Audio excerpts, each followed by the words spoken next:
How to do an acrylic fill. First, we start by removing the old set's color. I like to use a silver fine bit to not only remove the color, but any 3D enhancements that might be on the nails, as well as get them to a good balance to allow the new acrylic to flow onto the nail easily. This bit is also good for cutting the nails if your client does want their nails shorter than last time. So for this last set, what we did was a cute cow print French with a 3D sunflower made from all acrylic. And this bit is perfect for removing that sort of enhancement. There's also more, I guess you would call grittier cuts of bits, but I just prefer to use this one because it cuts the color and it doesn't cut into your acrylic so deep. I hope that makes sense, you guys. But like I said, you can see how well the bit is doing to remove that sunflower bit. Yes, I could have used a more grittier bit to get it off faster, but it is more faster to just work with this bit than to stop, switch my bits, and then switch it back, because I am going to switch to another bit in just a moment.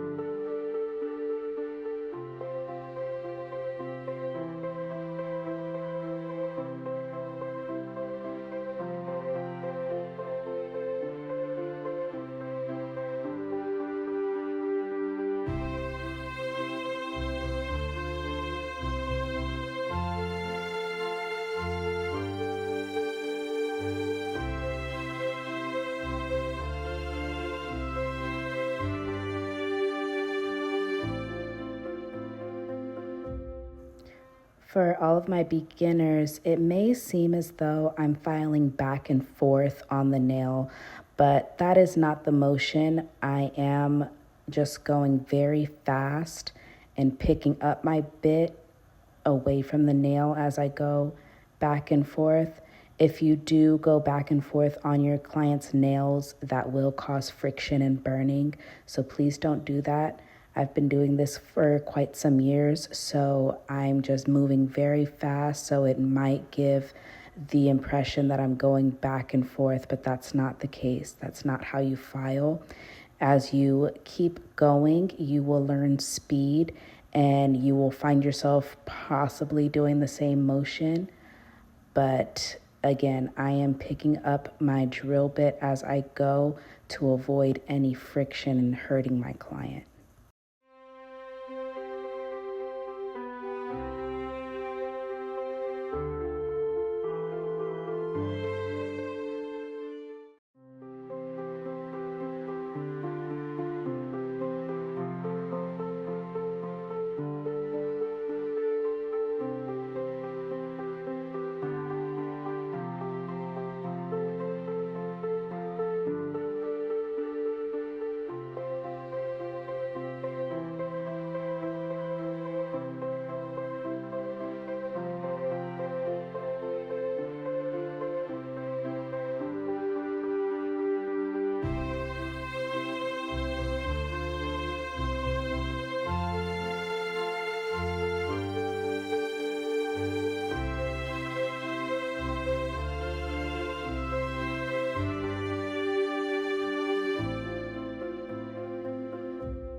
Now we're going in with a sanding bit. You don't want any oil on the nail, so that's what this bit is for. It's to etch that back part, that new growth of nail, so that way the product sticks to the nail. No product is going to stick to a nail that hasn't been buffed or etched, and that is what this step is for. And you want to use a clean sanding bit for each and every client to avoid any cross contamination.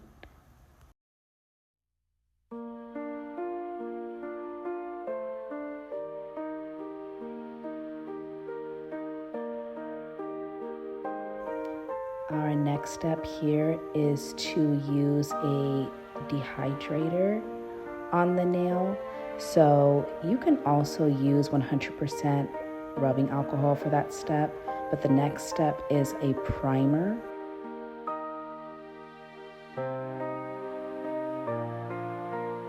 So now we are laying our acrylic, and it's just as simple as this, you guys. You want to target that back area, place your bead in, and then allow gravity to run it down and gently pat it.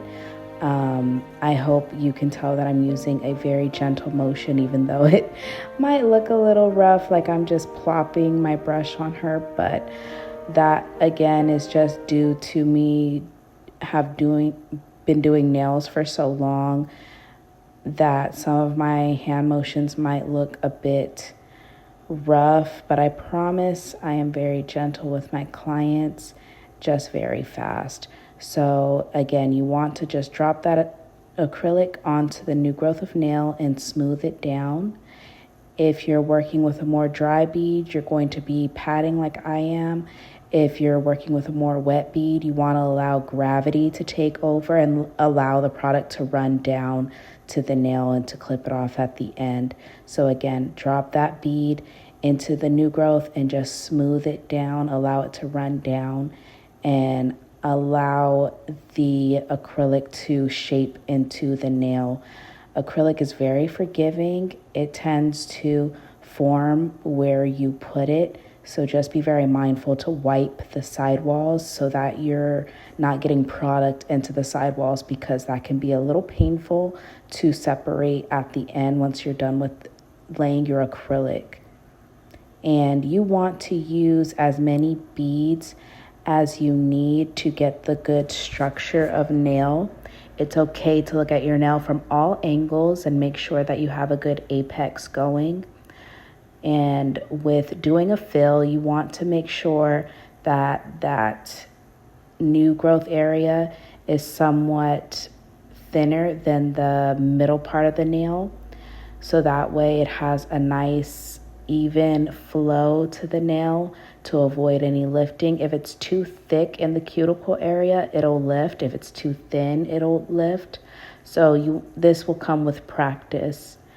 And if you notice that most brushes are shaped to fit into the cuticle like this, it's to assist with shaping the nail to look as natural as possible.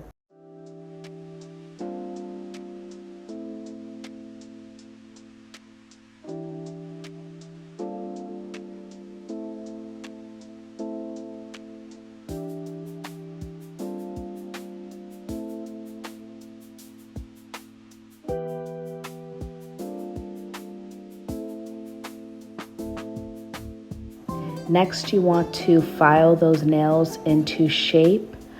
You want to gently separate the sidewalls from the acrylic and file evenly at a 90-degree angle to avoid cutting your client.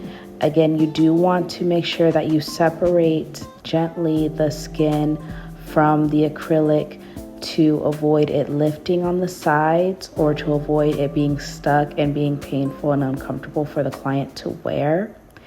And other than that, you're just shaping your nails to the desired shape. Sorry, I'm fixing my camera angle here to give you guys a better angle of what I'm doing.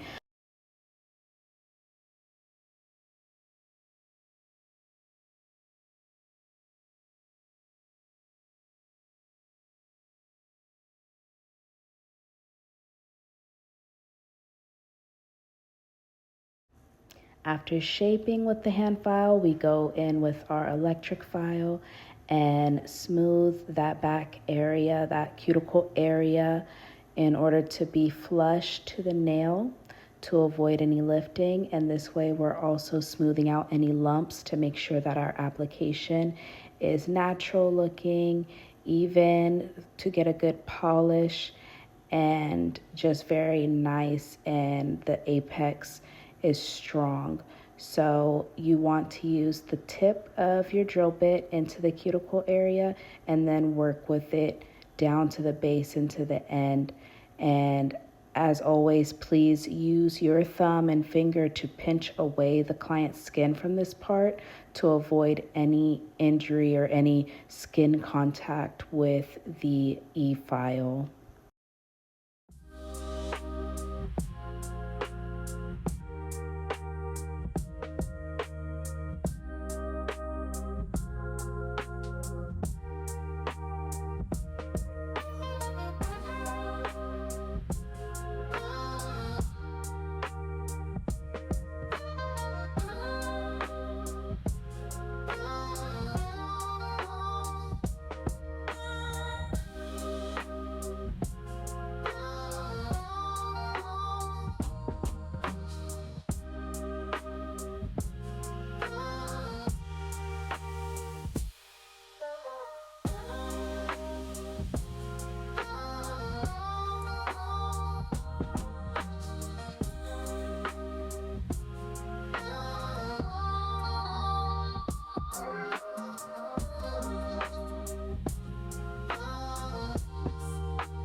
The point of these videos is so that you all can learn speed and design and just little tips and tricks that will help you grow as a nail technician, because you are a wonderful and amazing artist.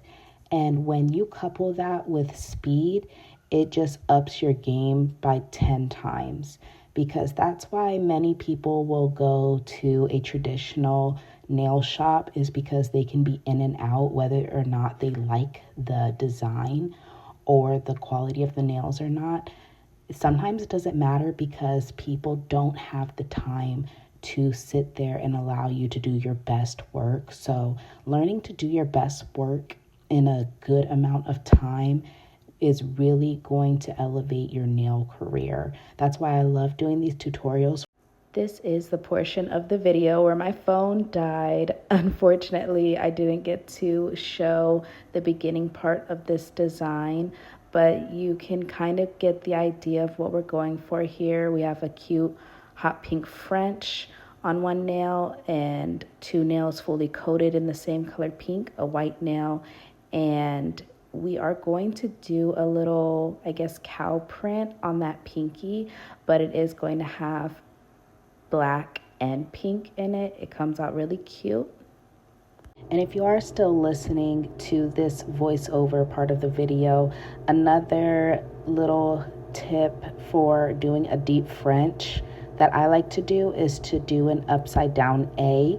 So you start with as high up as the client would like, and then where you want the smile line to be, that's where you draw the line of your A, and then you just fill it in. I hope that makes sense with me speaking it instead of showing it, but that's my method to do a deep French.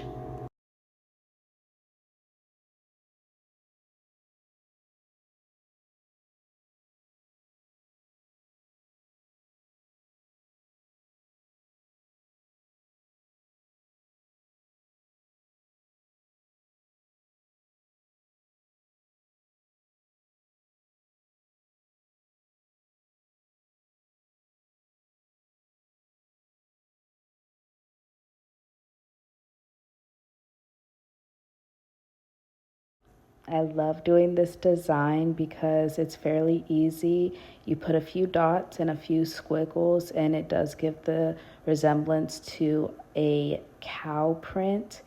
And you guys can play around with all the color schemes that you want. Neon green and forest green go well with this design, as well as a few shades of red. Any color schemes that you can think of. This is a very easy and simple design that most customers will love.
We're doing a textured like sprinkle nail on this finger.